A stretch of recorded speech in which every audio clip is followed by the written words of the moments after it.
Hi everyone and welcome back to another video. So if you want your runs and training data to appear in Apple Health, Runna allows you to connect directly to your workout sync automatically. So in this guide, I will show you step by step how to connect Runna to Apple Health in 2026 cleanly, correctly, and like a pro.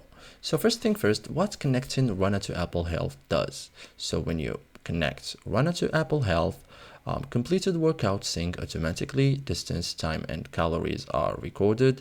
Data appears inside the Apple Health app, no manual export needed. So it creates a direct link between the two apps, okay?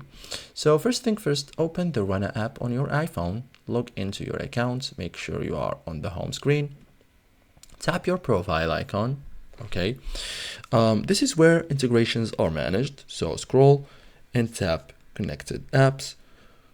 This section shows available connections, so tap Apple Health, okay, to connect. So a permission screen will appear, okay. Review the requested data types, toggle the permissions on, and tap allow.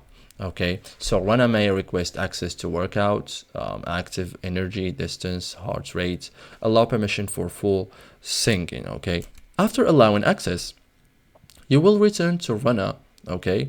Apple Health will show as connected, so your apps are now linked. So complete a workout in Runna, open the Apple Health app, go to browse activity workouts, your run should appear automatically, okay. So that's it guys, thank you for watching and see you in the next tutorial.